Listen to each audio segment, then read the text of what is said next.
May I sit here? The little black boy asked, standing beside the woman everyone in Boston feared. Vivian Blackwood had just walked out of a glass-walled boardroom, where a billion-dollar merger was supposed to be finalized. But instead, she heard a sentence that cracked something open inside her. The daughter she buried 28 years ago might still be alive. She came to the park to disappear. No assistance, no security, no last name. Just 10 minutes to breathe.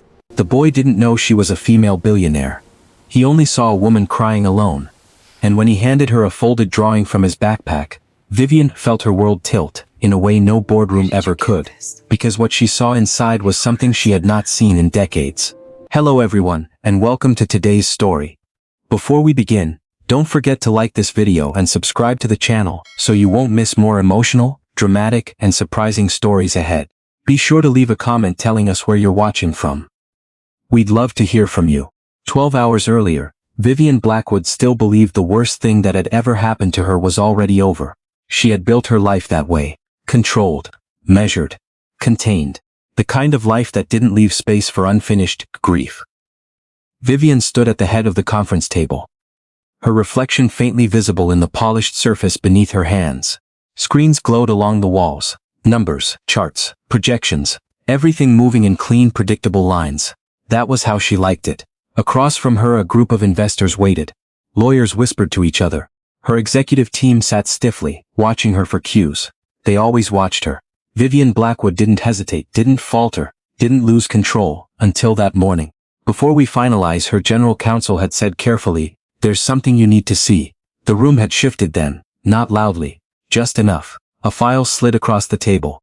Thin, unremarkable. Vivian opened it without thinking. At first it looked like any other internal review. Archived medical records, old hospital documents. A routine audit tied to the merger. Then she saw the date. 28 years ago. Her fingers paused. "Where did this come from?" she asked. No one answered immediately. Her counsel cleared his throat. "It came up during due diligence. A flagged discrepancy tied to a sealed neonatal case." Vivian didn't like the word discrepancy. She read faster. The air in the room felt different now, thinner. Then she saw it. A line buried in the middle of a clinical summary. Unconfirmed transfer. Vivian blinked. "What is this?" she asked, her voice quieter than before. Her counsel didn't look at her. "We don't know yet," he said. "But there are inconsistencies between the official record and what appears in this audit trail." "Inconsistencies how?" A pause. "Then the infant listed as deceased may not have been processed through standard protocols." The words didn't land all at once. They unfolded slowly. Too slowly. Vivian straightened. "That case," she said carefully, "was closed."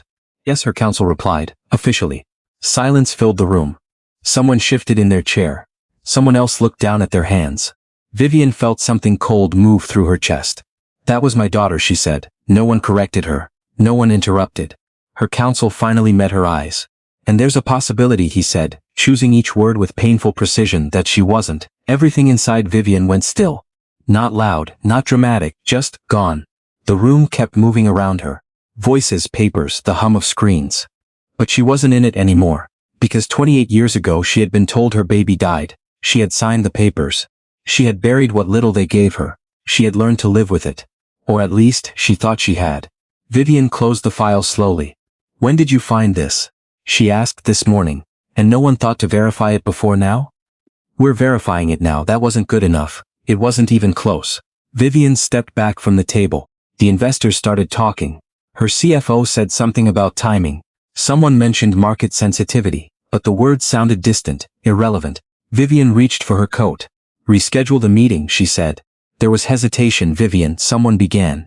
She didn't look back. "I said reschedule." Her voice didn't rise. It didn't need to. The room went quiet. And just like that, the most important deal of the year stopped mattering. By the time Vivian reached the street, she didn't remember the elevator ride. Or the lobby. Or the way people had stepped aside when they saw her. That part of power had always followed her. Today it felt like noise. She walked, no destination, no plan. Just movement. Boston moved around her like it always did, focused, unaware. People with coffee cups. People checking phones. People living lives untouched by a single line in a forgotten file. Vivian kept walking until the buildings thinned. Until the noise softened. Until she found herself standing at the edge of a small park she hadn't visited in years. She didn't think about it. She just went in. There was a bench near the center. half in the sun, half in the shade. Vivian sat down slowly. For a moment she didn't move, didn't think, didn't breathe fully, then it came. Not loud, not uncontrollable. Just a quiet, steady weight pressing against her chest. 28 years. 28 years of believing something that might not be true. Her hands tightened in her lap. If this was real, if there had been a mistake, no, not a mistake, something else, something worse. Vivian closed her eyes. She didn't cry at first. She didn't know how. A single tear. Then another. She wiped them away quickly. Instinct, control, always control. But there was no boardroom here, no audience. No reason to hide. The voice was small. Careful. Vivian opened her eyes. A little boy stood a few feet away. Dark skin, thin frame. A worn backpack hanging from one shoulder. He couldn't have been more than 7. Vivian looked at him, confused for a second. She hadn't noticed anyone approach. I'd rather be alone, she said gently. The boy nodded. He didn't leave. Instead he stepped closer, slowly. Like he didn't want to scare her, and then he sat down. Not too close. Just enough. Vivian turned her head. You heard what I said, right? She asked softly. I did. He looked straight ahead. Not at her. My mom says sometimes people say that when they're really sad. Vivian didn't answer. The boy shifted his backpack onto his lap. I can be quiet, he added. I don't have to talk. That caught her off guard. Vivian studied him for a moment. There was no curiosity in his expression, just calm. You don't even know me, she said. He shrugged lightly. I know you're sad, simple, direct, uncomplicated. Vivian let out a slow breath. Something about that made it harder to hold everything in place. The boy reached into his backpack. He pulled out a folded piece of paper, worn at the edges, carefully handled. I draw when I feel weird, he said. He hesitated, then held it out to her. You can have this one. Vivian didn't take it immediately. She looked at the paper, then at him. Why would you give me that? He thought about it. Because you look like you need it more than me right now. That shouldn't have meant anything. It was just a child. Just a drawing. But something in his voice. Vivian reached out slowly.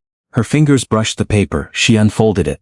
At first, she didn't understand what she was looking at. Simple lines, a building.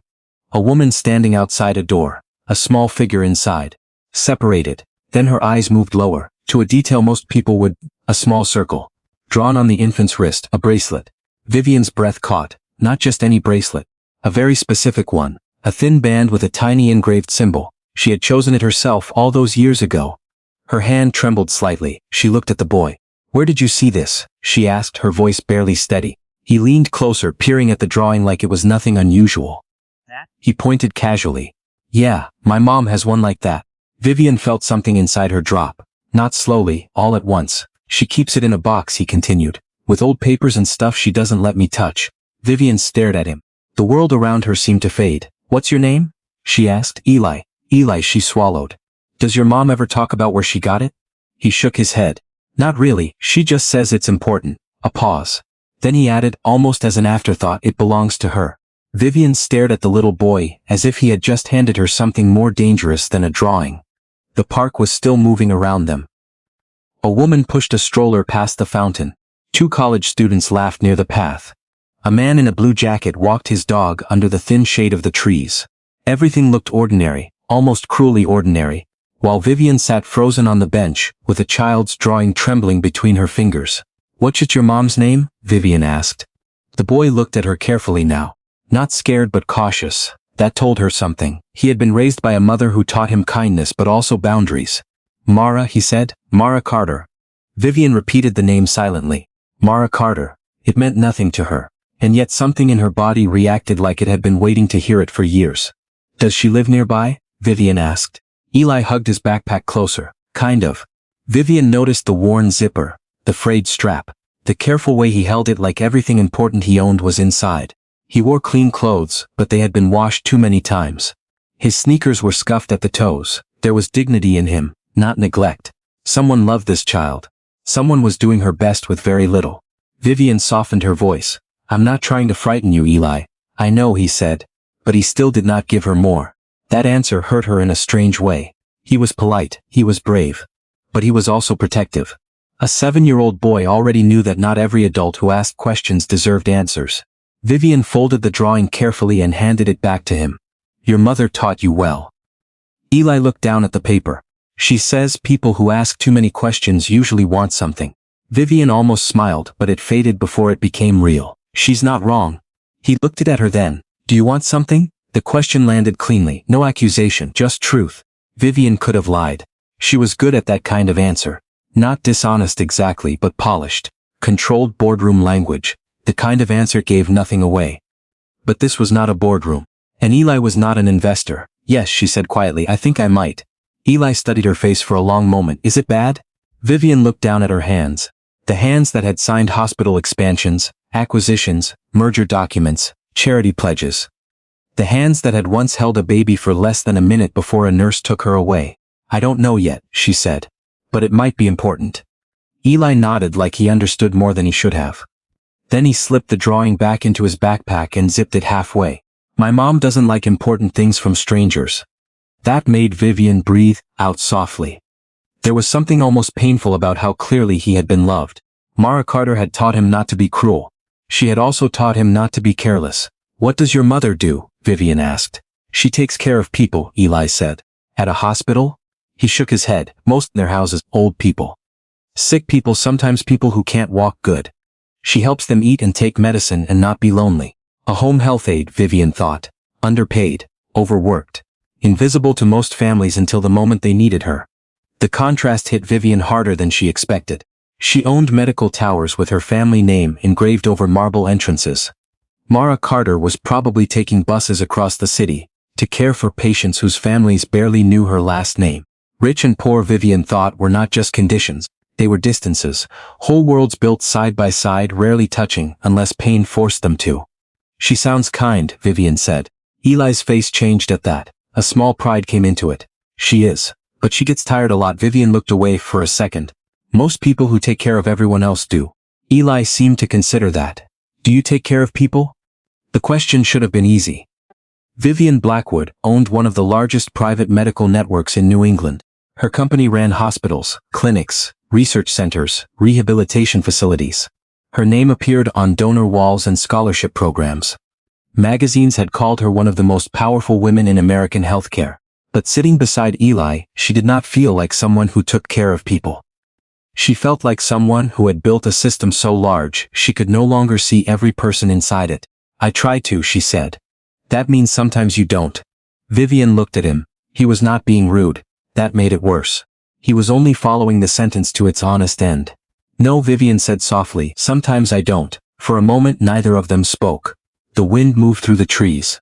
Eli kicked his heels lightly against the ground beneath the bench, looking out toward the walking path. Vivian watched him from the corner of her eye. A poor boy with an old backpack had managed to ask her a question no board member had ever dared ask directly. Then Eli glanced at the phone in Vivian's hand. It had been buzzing for several minutes. Vivian looked down. 9 missed calls. 3 from her general counsel. 2 from her assistant. 1 from her CFO and 1 from Conrad, her brother. The name on the screen made her chest tighten. She turned the phone face down on the bench. Eli noticed. Is someone mad at you? Despite everything, Vivian almost laughed.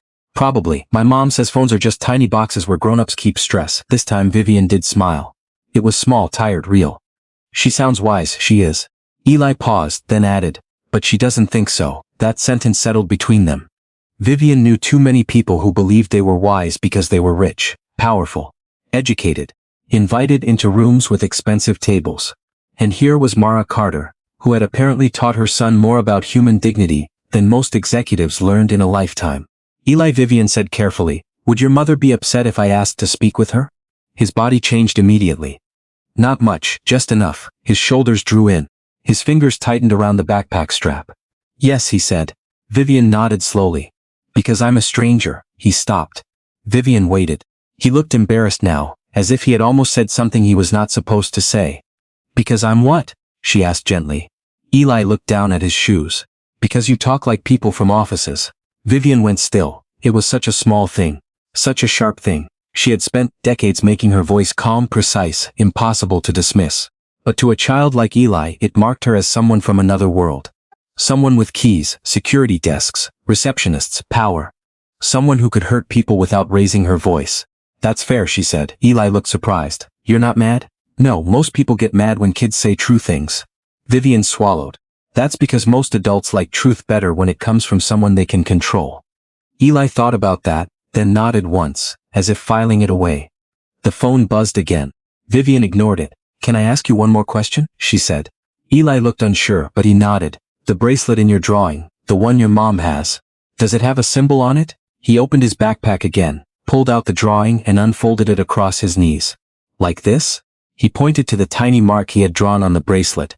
It was not perfect, it was a child's version, but Vivian saw enough. A small blackbird with open wings. The Blackwood family crest. Not the public one used by the company. Not the sleek modern logo that appeared on hospital signs and corporate reports. This was older, private. Used only on family pieces. Vivian felt the air leave her lungs. Her daughter's bracelet had carried that symbol. A tiny silver band. A blackbird engraved so small the jeweler had warned it might be too delicate. Vivian remembered saying do it anyway. Because her baby deserved something that was hers. Something no one could take. But someone had. Her vision blurred. Eli watched her face. "Did I do something wrong?" "No," Vivian said quickly. Too quickly. She forced herself to breathe. "No, sweetheart, you didn't do anything wrong. Then why do you look scared?" Vivian closed her eyes for 1 second. Because if this was true, everything she had believed about the worst day of her life was a lie. Because if Mara Carter had that bracelet, then Vivian's daughter had not died the way they told her. Because someone had taken a child from her. And somewhere across the city, that child had grown into a woman who warned her son not to trust people from offices. Vivian opened her eyes again. "I think," she said slowly, "your mother may have something that belonged to my family a long time ago." Eli's expression changed. Not with understanding. With protection. "My mom didn't steal it." The words came fast, firm. Vivian felt that like a hand around her heart. "I didn't say she did. She doesn't steal, I believe you." "No, you don't know her, you're right," Vivian said. "I don't." That stopped him. Vivian leaned forward slightly, keeping her voice low. "But I know this. A boy who cares this much about his mother was not raised by someone careless or cruel." Eli stared at her. His guard did not drop completely. But something softened. A little. Vivian took a breath. "I don't want to hurt your mother. I don't want to take anything from her. I only want to understand why she has that bracelet." Eli looked down at the drawing, then toward the park entrance, then back at Vivian. "My mom gets off work at 6, he said quietly. "We live in Roxbury. But I'm not supposed to give our address to strangers." "You shouldn't," Vivian said immediately. He looked confused. Vivian reached into her coat pocket and pulled out a business card. Then she stopped. Her name was on it, Vivian Blackwood, CEO, Blackwood Medical Group. All of it too heavy, too much. She stared at the card for a second then put it back. Instead, she took a plain receipt from her purse and wrote only her first name and phone number on the back. Vivian. Nothing else. She handed it to Eli. "Give this to your mother," she said. "Tell her I saw the drawing. Tell her I asked about the bracelet. And tell her she doesn't have to call me if she doesn't want to." Eli took the paper carefully. "Just Vivian? Just Vivian." He looked at the number then folded it and placed it inside the front pocket of his backpack. Then his eyes lifted to hers. "Are you rich?" The question was so direct it almost knocked the breath out of her. Vivian hesitated, then she answered the only way she could. "Yes." Eli nodded slowly. Like that confirmed something he had already suspected. "My mom really doesn't like rich people." Vivian looked at him, the bench, the drawing, the worn backpack, the whole impossible thread pulling her toward a truth she was not ready for. "I'm beginning to understand why," she said. Eli stood then, sliding the backpack onto his shoulder. He looked smaller standing up, younger. But the way he held himself was older than 7. "I have to go," he said. "Mrs. Alvarez waits with me after school, but only until 5. "Do you have a way home?" He nodded. "Bus." Vivian almost offered a ride. She stopped herself. There it was again. The instinct of wealth to solve discomfort with convenience.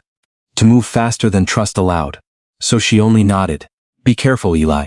He took a few steps away then turned back. "You were crying when I came," he said. Vivian's throat tightened. "I know. Are you still sad?" She looked down at the folded drawing still burning in her memory. "Yes," she said. "But not the same way." Eli seemed satisfied with that. Then he gave her a small wave and walked toward the path. Vivian watched him go until he disappeared beyond the park gate. Only then did she turn her phone over. It buzzed again almost immediately. "Conrad." This time she answered. "Vivian," her brother said, his voice smooth and controlled. "Where are you?" She did not reply right away. Her eyes stayed on the gate where Eli had vanished. Then she said, "I found something." A pause. Very small, but Vivian heard it. "What kind of something?" Conrad asked. Vivian's hand tightened around the phone. "A child," she said. The silence on the other end changed, and in that silence Vivian knew. Her brother was not confused, he was afraid. Vivian did not go home. She stood in the park for another full minute after the call ended. The phone still in her hand, her pulse steady, but her thoughts moving faster than they had in years. Conrad had tried to sound calm, he always did, but she had heard it. That slight pause, that crack in timing. Fear didn't show itself loudly in men like her brother. It hid in precision. In the 1 second too long before a response. Vivian turned and walked back toward the street. By the time she reached the curb, her assistant was already calling again. This time, she answered. "Cancel everything tonight," Vivian said before the woman could speak. There was a beat of silence. "Everything?" "Yes." "What should I tell the board?" "Tell them I'm reviewing a compliance issue tied to legacy records." That wasn't entirely a lie. Her assistant hesitated. "Should I notify Mr. Blackwood?" "No," Vivian said, her voice flattening. "He already knows enough." She hung up before more questions came. The headquarters of Blackwood Medical Group looked exactly the way it always did. Glass, steel, control. The kind of building that told the world everything inside it was accounted for. Vivian walked through the lobby without slowing down. People noticed her immediately. They always did. Assistants straightened. Conversations quieted. Someone rushed to open a door she didn't need opened. She didn't acknowledge any of it. Her heels echoed across the marble floor as she headed straight for the private elevators. Inside, alone, she finally let herself breathe out. Then she pressed the button for the executive floor. The doors closed. And for a brief second, the reflection staring back at her didn't look like a billionaire CEO. It looked like a woman who had just been told her past was still alive somewhere. Her general counsel was already waiting when she stepped into her office. Thomas Green had been with the company for over 15 years. Careful. Methodical. The kind of lawyer who never raised his voice and never missed a detail. Right now he looked unsettled. "That was fast," he said. "I didn't have anything else more important," Vivian replied. He studied her face. "I'm not sure I believe that. You don't have to."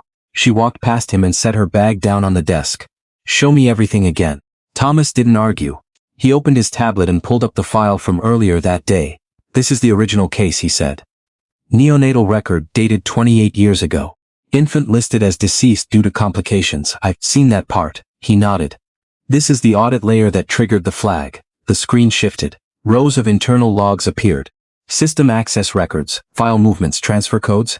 At first glance it looked like noise, then Vivian saw it. A line buried in a sequence of timestamps. Transfer initiated, no receiving department listed. Her eyes narrowed.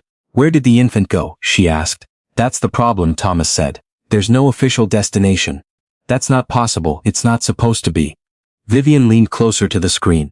"What about staff signatures? Missing or incomplete? Doctors?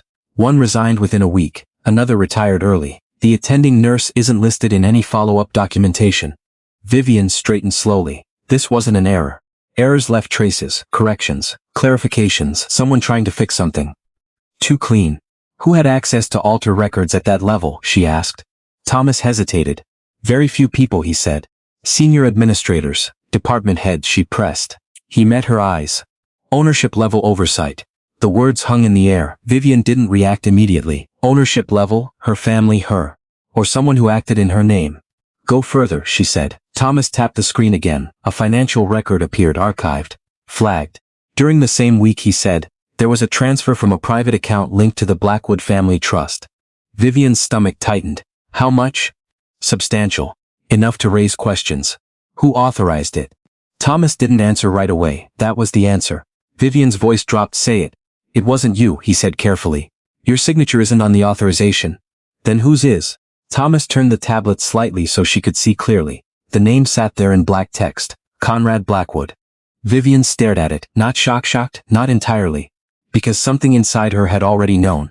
Do we know where the money went? She asked. Not directly. It was routed through an intermediary, a legal services firm that specialized in private adoptions. Vivian felt the room shift.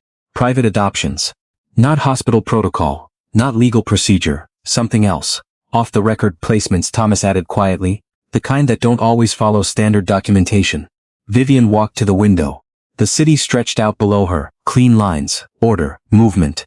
From up here everything looked stable. That illusion had built her entire life. Why wasn't this ever flagged before? She asked. It was buried, Thomas said. The audit system we're using now is newer. It cross-references legacy data in ways the old system couldn't.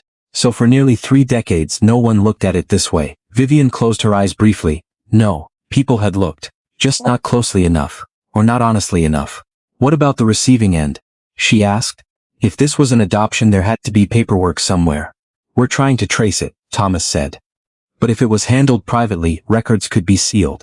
Or worse, destroyed. Vivian turned back to him. Thomas nodded. I will. She studied him for a second. Who else knows about this? Just us.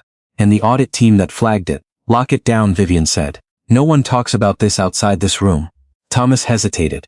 Vivian, if this connects to the merger, I don't care about the merger. That came out sharper than she intended, but she didn't take it back. Thomas watched her carefully now. This could become a major issue, he said. Regulatory, legal, reputational. My daughter might be alive, Vivian said. The room went quiet. Thomas didn't respond immediately. Because there was nothing to say to that. Vivian softened her voice slightly. We'll deal with everything else later. He nodded once. Understood. Keep me updated, she said. He gathered his things and left without another word. When the door closed, Vivian finally allowed herself to sit. The office felt different now. Not smaller. Just less certain. She looked at her hands again, steady, controlled. But something underneath had shifted. She reached for her phone. For a second, she considered calling the number Eli had just put in his backpack. But she stopped. No, that wasn't how this worked. Not anymore. If Mara Carter had lived her entire life away from this world, away from Blackwood money, Blackwood power, Blackwood influence, then Vivian didn't get to break into it like a storm. She had to wait. She had to be invited. That thought unsettled her more than anything else. She wasn't used to waiting. She wasn't used to needing permission. But this wasn't a business deal. This was a life, a person. A woman who had grown up believing something about her past that might not be true. Vivian leaned back in her chair. Then she remembered something. She reached into her coat pocket and pulled out the receipt she had written on earlier. Her own handwriting, simple, unprotected, just Vivian, no last name, no title. For the first time in years, she had introduced herself without power. And now, she had to live with what that meant. The sun had already begun to set when Vivian's phone rang again. Unknown number. She stared at it. Her heartbeat picked up just slightly. Then she answered. Hello? There was a pause on the other end. Then a woman's voice. Guarded. You wrote this number, the woman said. For my son? Vivian stood up without realizing it. Mara? Another pause, tightened. I'm glad you called, she said. I didn't, Mara replied. Not really. My son asked me to. That honesty landed hard. I understand. Silence again. Then what do you want from us? Mara asked. No warmth. Just a line drawn in the sand. Vivian took a breath. I think you have something that belonged to me, she said carefully. Or to my family. And you came to the park to take it back? Mara's voice sharpened slightly. No, then why are you calling? Vivian looked out at the city again. At the lights coming on. At the distance between worlds. Because I think, she said slowly, you might be connected to something that was taken from me.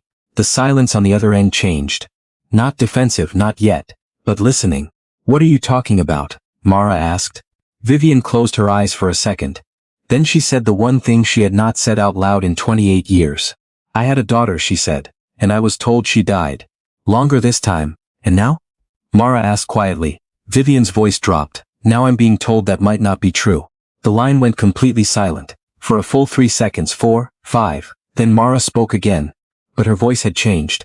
Not louder, not softer, just different. You need to understand something, she said. Vivian held the phone tighter. What? Mara's next words came slow, careful, as if she had been holding them for years. I grew up with a story about where I came from, she said. And it doesn't include anyone coming back for me. Vivian felt that like a blow. I'm not asking you to believe me, she said. Good, Mara replied, because I don't. Another pause. Then, but if you're lying, Mara continued, or if this is some kind of rich people problem you think we're part of. Her voice sharpened. I will protect my son from you. You understand that? Vivian didn't hesitate. I would expect you to. That answer caught Mara off guard. Vivian could hear it, just for a second. Then Mara exhaled slowly. 6 o'clock, she said. Roxbury, I'll text you the address. Vivian's heart skipped once. I'll come better, Mara said. The call ended. Vivian stood there, the phone still in her hand, the city glowing behind her. For the first time since that morning, something clear formed inside her. Not just fear, not just confusion, direction. But as she reached for a code again, her phone buzzed once more. A message. From Conrad. 3 words. We need to talk.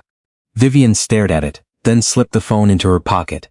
Because for the first time in a very long time, she wasn't sure her brother wanted the truth to come out, and that meant tonight wasn't just about finding her daughter. It was about finding out what her own family had done to her. Vivian did not take a driver. That alone felt like stepping into unfamiliar ground. Her assistant had called twice, offering to send a car. Security had texted asking for her location. The system she had built around herself did not like gaps. It filled them quickly, automatically. Tonight she ignored all of it. She drove herself. The city changed as she moved away from the glass towers and controlled streets of her world. Buildings grew older, lights dimmer, sidewalks more crowded in a different way. Not rushed. Just lived in. Roxbury did not try to impress anyone, it didn't have to. Vivian parked 2 blocks away from the address Mara had sent, not out of fear, out of instinct. She didn't want to arrive like a presence. She wanted to arrive like a person. She stepped out of the car and walked. The air was cooler here. Someone nearby was cooking. The smell of fried onions and something sweet drifted through the street. Music played faintly from an open window. A group of teenagers laughed on the corner, then went quiet as they noticed her passing. She felt it. Not hostility, awareness. Vivian Blackwood did not belong here. Even without the suit, the car, the name, there was something about her that marked distance. Power didn't disappear when you took off the title, it just became quieter. She found the building. 3 floors. Faded brick. Narrow stairwell visible through the glass door. No doorman. No lobby, just a buzz panel with worn buttons. Vivian hesitated for 1 second. Then she pressed the number Mara had texted. A click, no voice, the door unlocked. Vivian stepped inside. The hallway smelled faintly of cleaning supplies and old carpet. The kind of place maintained by effort, not money. She walked up the stairs slowly, 2nd floor. Apartment 2B. The door was already slightly open. Mara stood on the other side. She didn't smile. She didn't move. She just watched Vivian approach, her body positioned in the doorway like a line that would not be crossed easily. Up close, Mara looked different from how Vivian had imagined her.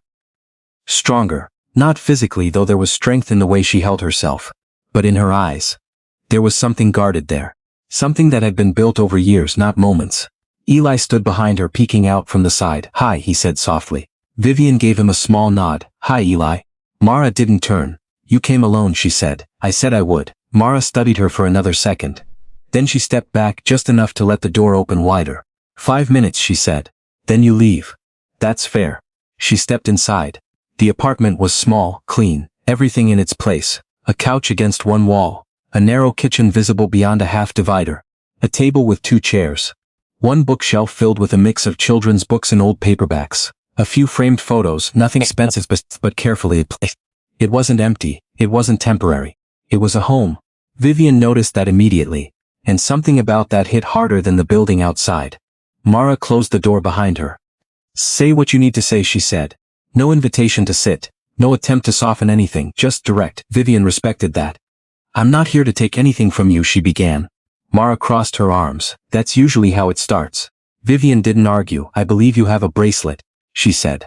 Small, with a bird engraved on it. Mara's expression didn't change much, but her shoulders tightened. "Lots of people have bracelets," she said. "Not that one." Silence. Eli looked between them, sensing something but not fully understanding. Mara exhaled slowly. "And if I do?" Vivian held her gaze. "I need to know where it came from. And why would I tell you that? Because it might belong to my daughter." That landed. Not softly. Not dramatically, just real. Mara's eyes flickered, just for a second. Then she shook her head. "We're not doing that." Vivian felt the resistance immediately. Not anger, not disbelief, fear. "I'm not making a claim," Vivian said quickly. "I'm asking." "You said you had a daughter," Mara replied. Past tense. "I was told she died." "And now you're here," Mara said, her voice sharpening slightly, "in my apartment, telling me maybe she didn't."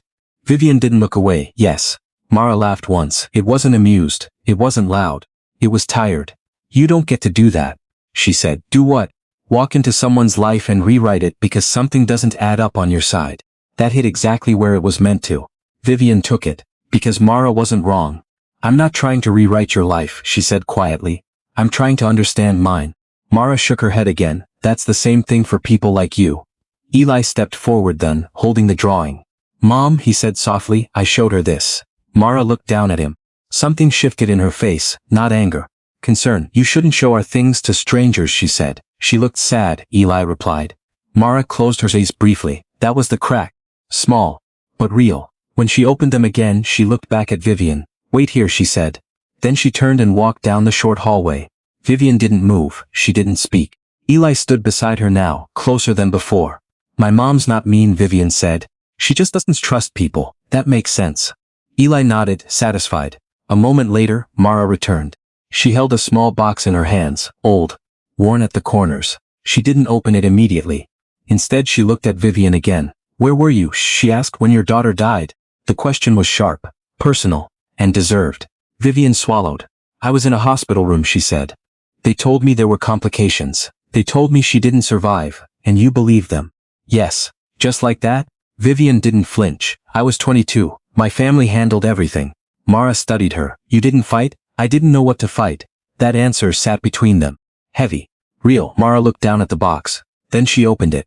Inside, wrapped in a piece of cloth, was the bracelet. Vivian's breath stopped. It was exactly the same. Not similar, not close. Exact. The tiny black is still visible under the light. For a moment no one spoke. Then Mara said quietly, "This was given to me with a set of papers." Vivian stepped closer. "From the hospital?" Mara nodded once. "Not the one you're thinking," she said. "It had your family's name on it. But I didn't know what that meant at the time."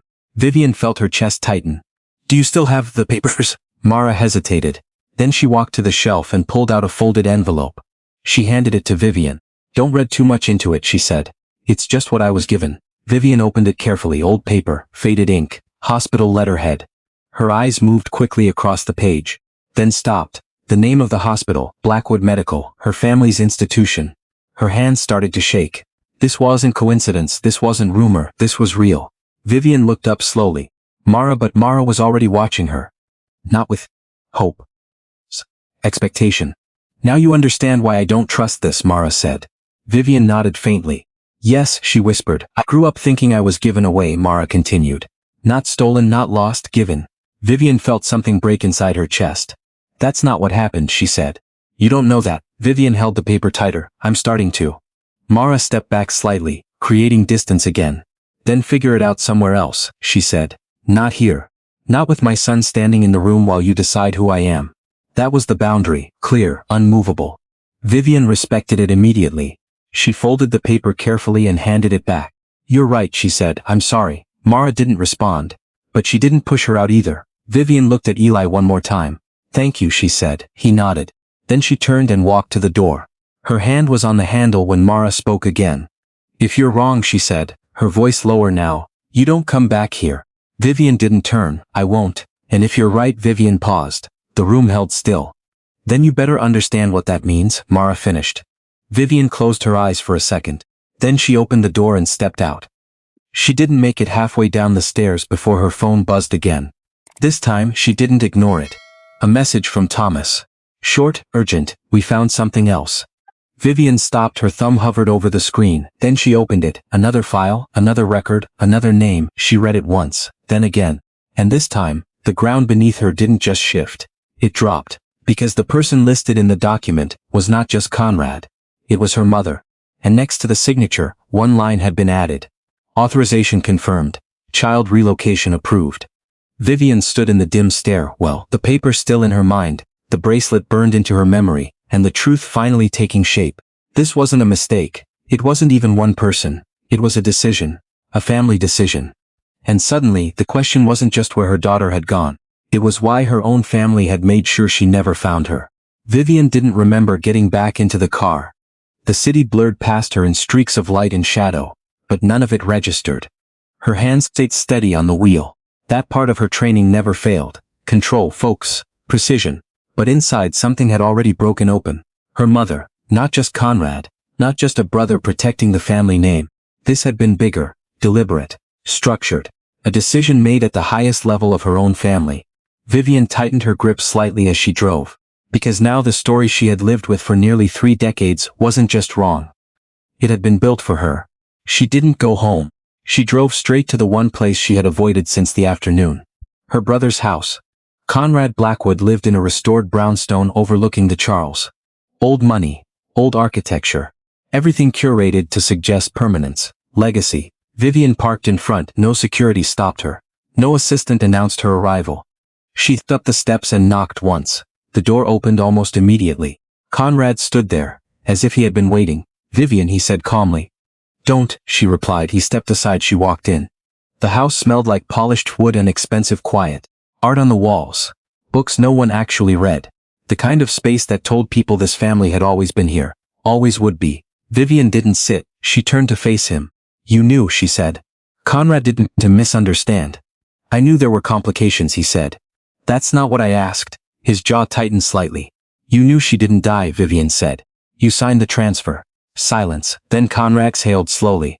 You've been digging. I didn't have to dig, she snapped. The truth is sitting in our own records. That's not the full picture. Then give it to me. He looked at her for a long moment, measuring, calculating. That part of him had always been there, even when they were children. Sit down, he said. Vivian. No, she repeated, her voice sharper now. You don't get to control this conversation. Something flickered across his face. Not anger, not yet. Annoyance. You're emotional, he said. Vivian almost laughed. Of course I am, she said. You took my child, that's not what happened. Then explain it. Conrad walked to the bar near the window and poured himself a drink. Not because he needed it, because it gave him a second to choose his words. When your daughter was born, he said there were concerns. Vivian stared at him. What kind of concerns? He hesitated. That hesitation was enough. What kind, she repeated. Legal, he said finally. Timing. Vivian felt her stomach turn. You're talking about a baby, she said, not a merger. You were 22, Conrad replied, unmarried. The father was don't, Vivian cut in. He stopped. But the implication hung there. Class, state's control. Everything their family had always protected. You were building something, Conrad continued. Your future, the company, the name. A scandal at that point would have. A child is not a scandal, Vivian said. In our world it could have been. That was the moment. The exact moment the line became clear. Vivian looked at him differently now. Not as her brother, not as family. As someone who had made a decision and never questioned whether he had the right to make it. You decided for me, she said. We protected you.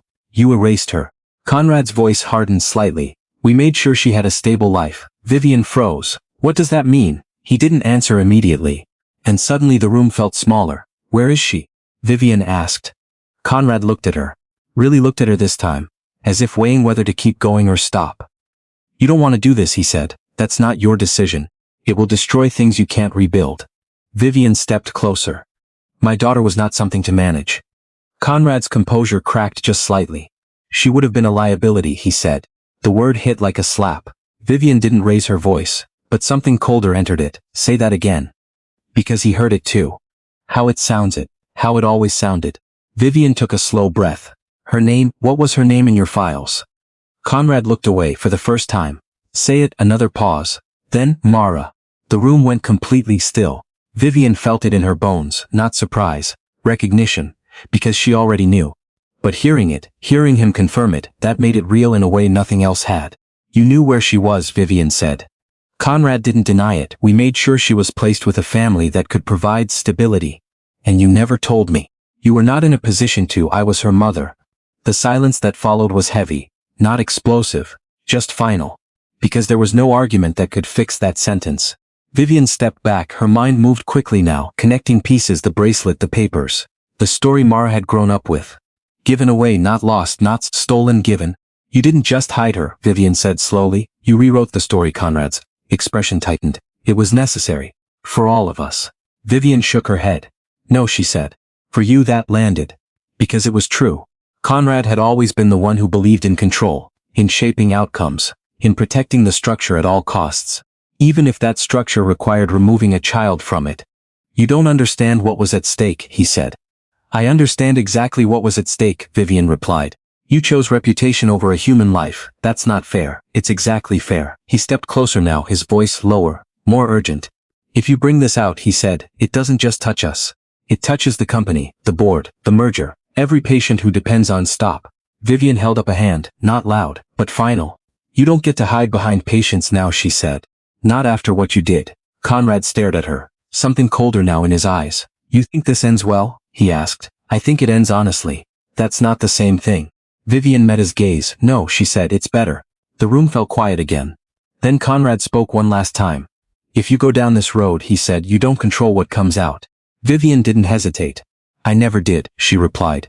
She turned and walked toward the door. Vivian. She stopped, Not turning. You can still stop this, he said. She closed her eyes for a second. Then opened them again. No, she said. I can't, and then she left. The night air hit differently this time. Sharper, clearer. Vivian stood on the sidewalk for a moment, letting it settle. Then she reached into her bag and pulled out her phone. She stared at Mara's number, just for a second. Because everything had changed now. This wasn't a question anymore. It wasn't a possibility, it was truth. Mara Carter was her daughter. And everything Mara believed about her life had been built on a lie. Vivian pressed call. It rang once. Twice. Then hello, Mara's voice, tired, guarded. Throat tightened. I spoke to my brother, she said. Silence on the other end. Then Mara said, Sand? Vivian took a breath. He confirmed it, she said. Another pause. Long did he confirm? Vivian's voice dropped. That you were never given away, she said. You were taken. The line went completely still. And when Mara spoke again, her voice wasn't guarded anymore. It was shaking. You don't get to say that unless you can prove it. Vivian closed her eyes. I can. A breath. Then, come back, Mara said. Not an invitation, a demand. Vivian didn't hesitate. I'm on my way. As she got back into the car, one thought stayed clear in her mind. This wasn't just about finding her daughter anymore. It was about telling a woman her entire life had been decided for her. And there was no way to do that, without breaking something. Mara didn't open the door right away. Vivian stood in the narrow hallway outside the apartment, listening to the quiet on the other side. No television. No movement. Just the faint hum of the building settling into the night. For a moment she wondered if Mara had changed her mind. Then the lock turned. The door opened halfway. Mara stood there, one hand still on the handle. Her eyes were red, but not from fresh tears, the kind that had been held back too long. You came fast, she said. I said I would. Mara stepped aside without another word. Vivian walked in. The apartment felt even smaller at night. A single lamp lit the living room. The couch was worn but clean.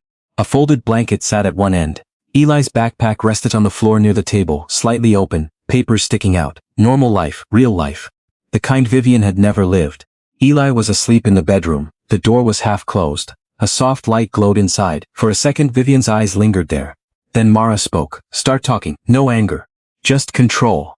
The kind that came from someone who had learned not to trust anything easily. Vivian nodded. He told me everything he was willing to admit, she said. Mara crossed her arms, leaning slightly against the table. Which means not everything, yes.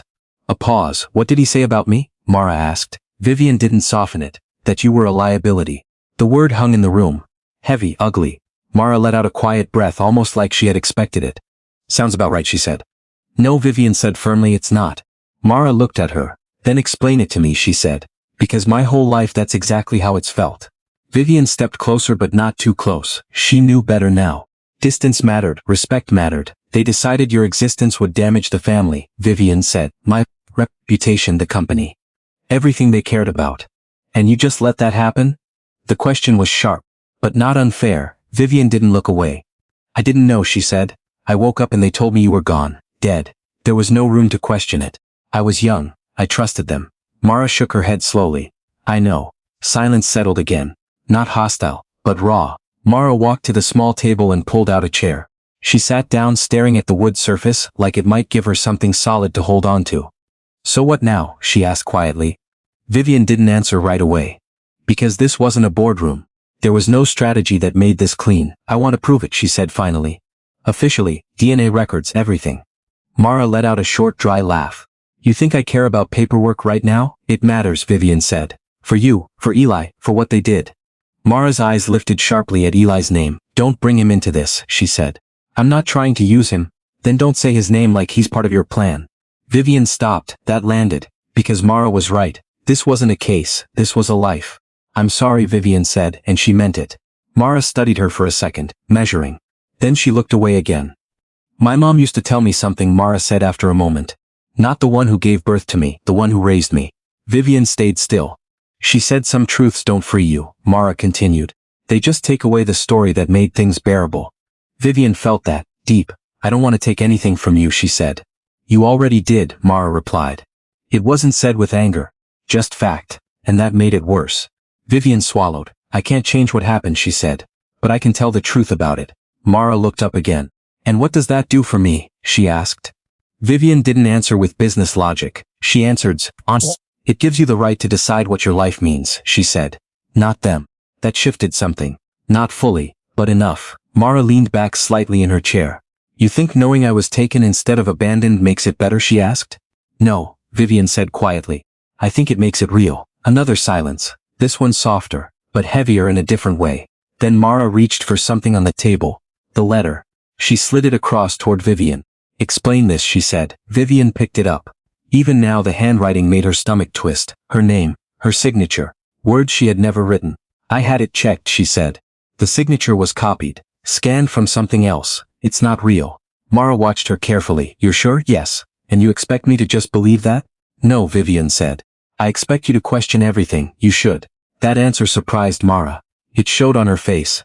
Because it wasn't defensive. It wasn't controlling. It was respectful. Vivian placed the letter back on the table. They built a story around you, she said, so no one would look deeper. Not even me. Mara let out a slow breath. My adoptive mom told me I was given up by someone who didn't want me, she said. That she saved me from that. Her voice wavered slightly. She believed it, Mara added. I think she needed to. Vivian nodded. People do that, she said. They hold on to the version of the story that lets them live with it. Mara looked toward the bedroom, where Eli was sleeping. I've been doing the same thing, she said quietly. Vivian followed her gaze. That doesn't make you wrong, she said. It makes me tired. That word lingered. Tired, not broken, not angry, just exhausted. And suddenly Vivian understood something she hadn't before. This wasn't about convincing Mara of the truth. It was about not taking anything else from her. Not her control, not her pace. I'm not going to force anything, Vivian said. Mara looked back at her. You already are, she replied. Vivian blinked. What do you mean? Showing up like this, Mara said. Dropping all of this into my life. Vivian felt that hit. Because again, Mara wasn't wrong. I don't know how to do this slowly, Vivian admitted. Mara studied her. Then, after a long pause, she said something softer. Then maybe you don't lead. That stopped everything. Vivian didn't respond right away. Because no one had ever said that to her. Not like this, not without fear. Maybe you listen, Mara continued. For once. The room went quiet again. But this time it wasn't heavy. It was open. Nod led slowly. I can do that, she said. Mara didn't smile. But something in her posture shifted, just a little. Then, a sudden knock on the door. Sharp, unexpected. Both women froze. Mara stood up immediately. It's late, she said under her breath. Vivian's instincts kicked in. This isn't random. Mara moved toward the door, cautious now. Stay here, she said. But Vivian didn't. She stepped closer, not behind Mara but beside her. Equal present. Mara hesitated for half a second.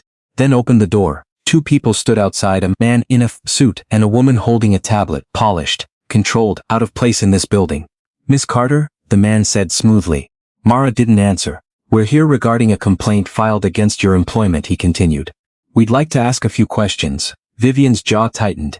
Because she recognized the tactic. Clean. Quiet. Legal but aggressive. Mara crossed her arms. At this urgent. Of course it was. Vivian stepped forward slightly. And who filed it, she asked.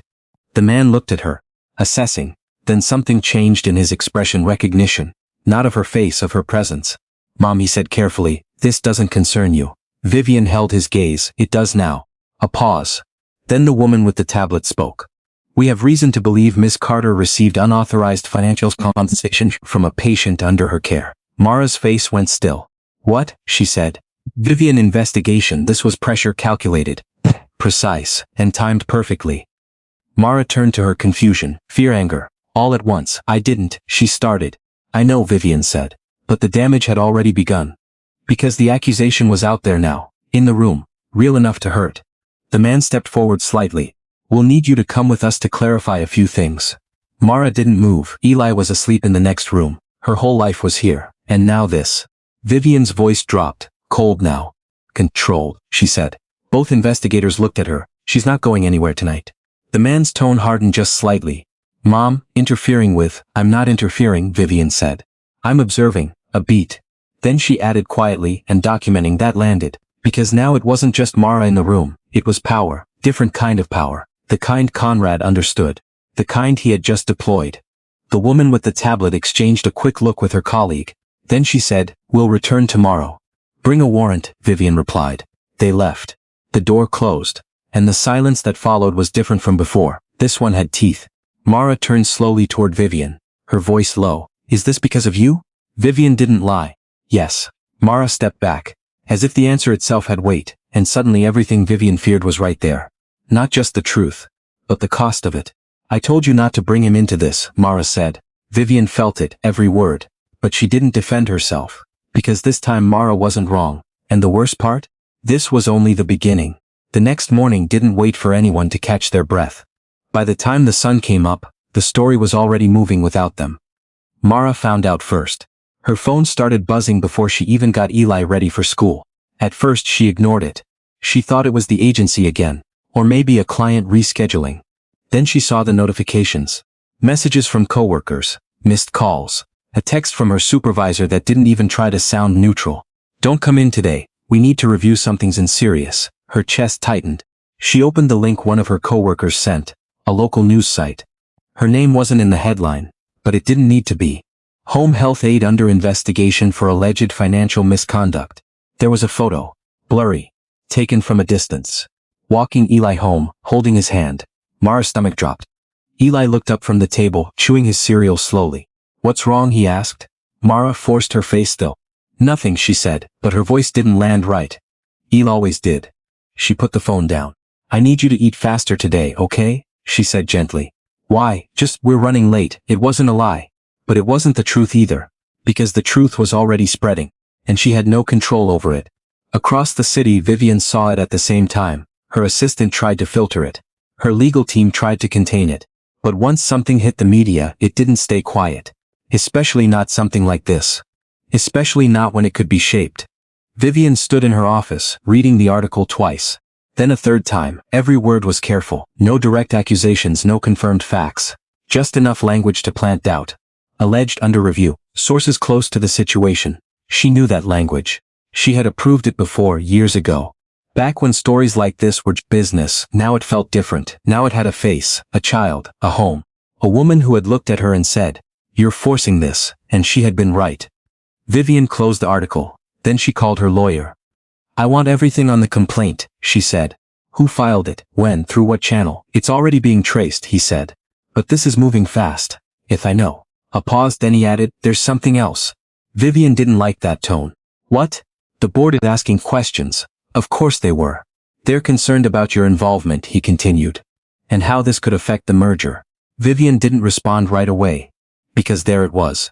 The line, the one Conrad had drawn, stay quiet, or lose everything. I'll handle the board, she said, but even as she said it, she knew.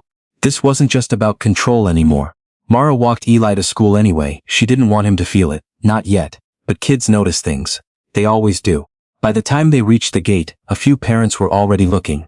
Not openly, but enough. Whispers that stopped when she got close.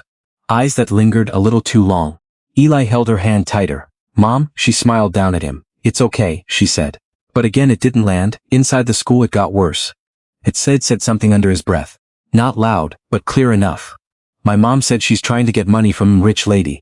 Eli stopped walking. Mara felt it immediately. She turned. Let's go, she said softly. But Eli didn't move. Is that true, he asked. And that question, it cut deeper than anything online. Mara crouched down in front of him. Listen to me, she said, her voice steady but low. People say things when they don't understand something. That doesn't make them right. Eli searched her face. You didn't do anything wrong? He asked. No, she said, and this time, it was the truth, clear, solid. Eli nodded slowly, then took her hand again. They walked inside together. But Mara knew this was only the beginning. By noon, the story had grown. A second article, a different outlet, more details. Anonymous sources claiming there had been unusual interactions between Mara and a patient. No names. No proof. Just suggestion. That was enough. Vivian watched it unfold from behind glass walls and controlled environments. But it didn't feel controlled, it felt personal.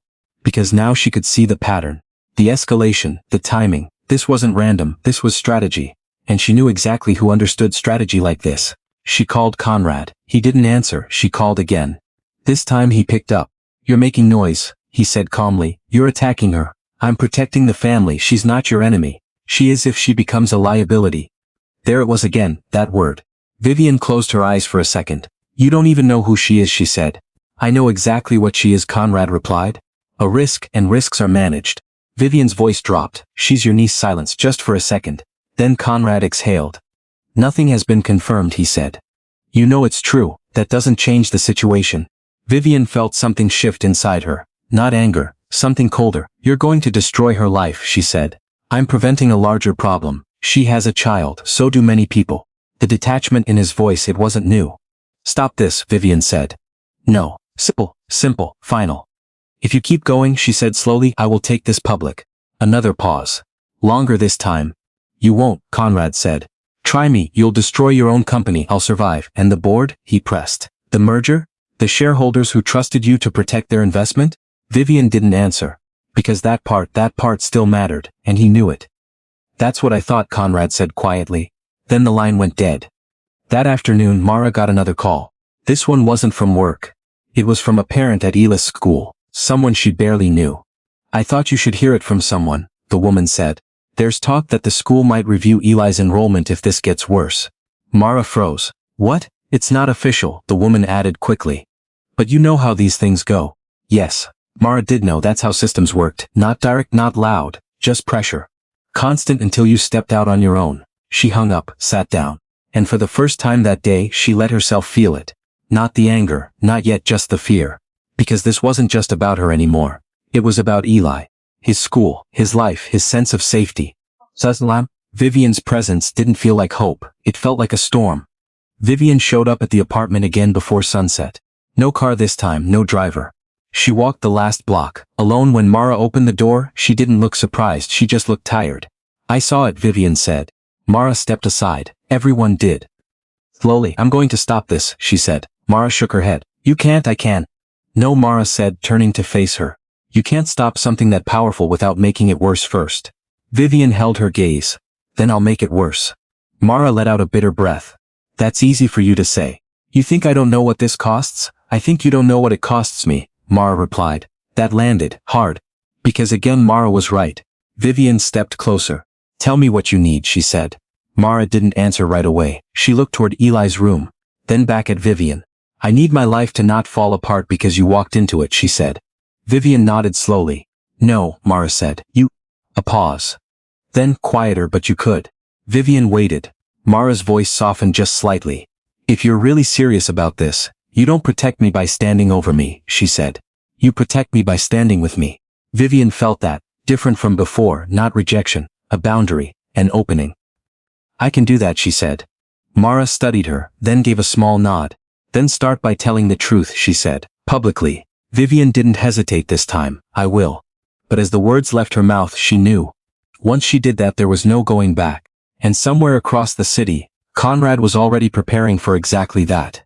The press conference was already crowded before Vivian arrived. Cameras lined the room. Reporters filled every chair. Some stood along the walls, phones ready, waiting for something worth capturing. No one knew exactly what was coming. But they could feel it. That kind of tension didn't show up for nothing. Backstage, Vivian stood still for a moment. Not to gather courage. To be certain. Her legal team had gone over every angle, every risk, every consequence. The board had called twice in the last hour. The merger partners had sent a statement asking for clarity. She ignored all of it. Because for the first time in a long time, this decision wasn't about business. It was about truth. And she was done letting someone else decide how much of it people were allowed to see. Across the room, Conrad was already at the podium, calm, composed, exactly as expected. He wore the kind of expression that reassured investors and silenced questions. The kind that had protected the Blackwood name for decades. He hadn't seen her yet. Or maybe he had and chose not to react. Vivian stepped forward. The moment she entered the room, something shifted. A ripple, whispers, cameras turning. Conrad paused mid-sentence. Just for a fraction of a second. Then continued. As I was saying, the company takes any allegation of misconduct seriously. We are committed to transparency but also to protecting our patients and staff from unverified claims. Then let's verify them. Vivian's voice cut through the room. Not loud, but clear. Every head turned. Conrad stopped. Now he looked at her, fully. The silence that followed felt different, not confused, anticipating. Vivian walked to the podium beside him. She didn't ask permission. She didn't wait. She just stood there. Facing the cameras, facing the room. Facing the truth she had carried for almost 3 decades without knowing it. I'm going to say something today that will change this company, she began. And it will change my family. A pause. Not for effect. For honesty. 28 years ago, I gave birth at one of our hospitals. I was told my child died shortly after delivery. The room stilled, pens stopped. Phones lowered slightly. Because now, they were listening. I believed that, she continued. I built my life around that belief. I mourned a child I never got to hold. And I never questioned the people who told me that story. Her voice didn't shake. But it carried something deeper than control. It carried weight. Yesterday, I learned that story was not true. That's when the noise started. Not loud, but growing. Confused voices. Shifting seats, reporters exchanging looks. Conrad stepped slightly forward. Vivian, she didn't look at him. I'm not finished, she said, and that stopped him. Because this wasn't a private conversation anymore. This was public. And power worked differently here, Vivian continued. My daughter did not die, she said. She was taken. Her records were altered. And her identity was erased to protect the reputation of this family. Now the room erupted. Questions fired from every direction. Do you have proof? Who was involved? Are you accusing the company of fraud? Vivian didn't rush to answer. She let the moment breathe. Because truth didn't need speed, it needed clarity. Yes, she said finally. I have proof. She reached into the folder in front of her, pulled out the document, the DNA report. I received this result this morning, she said. It confirms that a woman named Mara Carter is my biological daughter. Gasps, audible this time. Real, not manufactured. And the boy you've seen in recent reports, Vivian added, her voice softening just slightly, is my grandson. The cameras flashed faster now, more aggressive, more urgent. Because now the story wasn't just about a scandal, it was about a family, a hidden identity, a truth buried for decades. Conrad stepped forward again, his tone sharper now. These are serious claims, he said. And while I understand the emotional weight of what you're saying, we cannot, she's telling the truth. The voice came from the back of the room, old, unsteady, but firm. Everyone turned. A woman slowly walked forward. Late 70s, small frame. But her presence, it carried history. I was there, she said. Vivian felt something shift in her chest. Because she recognized that face. But enough. You worked at the hospital, Vivian said quietly. The woman nodded. Night shift nurse, she replied. Labor and delivery. The room went silent again. Different silence this time, focused. I remember your case, the nurse continued. You were young. Complications during labor. They sedated you. Vivian's hands tightened slightly at her sides. And the baby? Someone called out. The nurse looked at them. Then back at Vivian. The baby was healthy, she said. Cried right away, strong. Vivian closed her eyes for a second, just a second, then opened them again. Then what happened? A reporter asked. The nurse hesitated, fear still there. After all these years, I was told to sign paperwork, she said, confirming the infant had passed. But I knew it wasn't true. Who told you? The question cut through everything. The nurse looked toward Conrad, not directly, but enough. I was told it was above my pay grade, she said. That the family needed discretion. That it would be handled. Handled. The word landed like a weight. Conrad's expression didn't break. But something in his posture changed. Just slightly. Because now it wasn't just Vivian speaking. It was corroboration, memory, witness. Vivian stepped forward again. This is not just about my daughter, she said. This is about a system that allowed truth to be altered, records to be manipulated, and lives to be redirected without consent. Her voice grew stronger now. Not louder, but clearer. I am ordering an independent investigation into every record from that period, she continued. Not just mine. All of them. That triggered another wave of reactions. Are you accusing the hospital of widespread fraud? What about current patients? Will the merger proceed? Vivian didn't look away. No merger matters more than the truth, she said. That line landed hard, because it wasn't just emotional, it was financial, public, irreversible. Conrad finally stepped fully forward. Vivian, he said, his voice controlled but tight.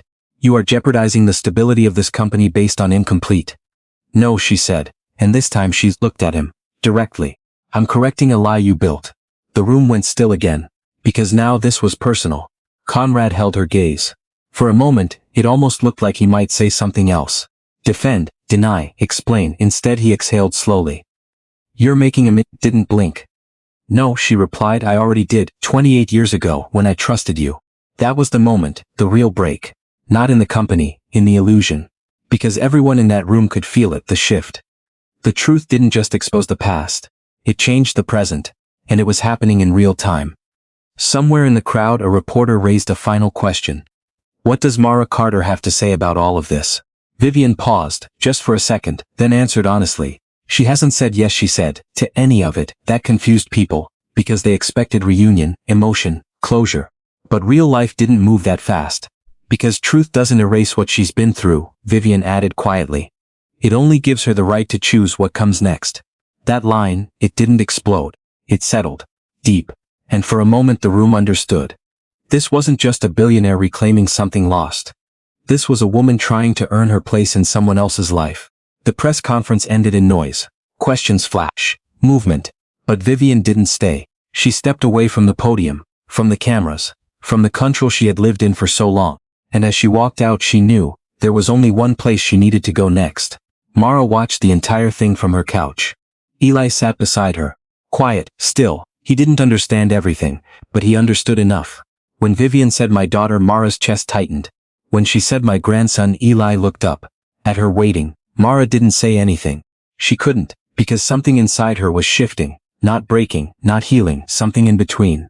Then Eli spoke softly. Is she talking about us? Mara looked at him, really looked. And for the first time since this started she didn't deflect.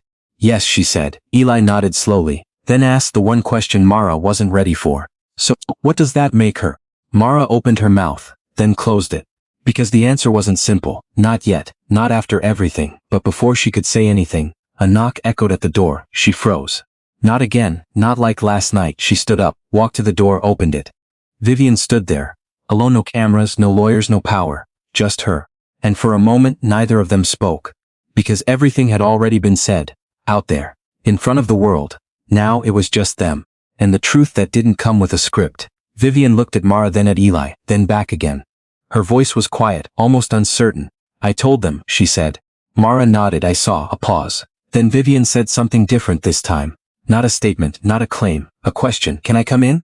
And that question, it mattered more than everything she had just said to the world. Vivian didn't step inside right away. She waited.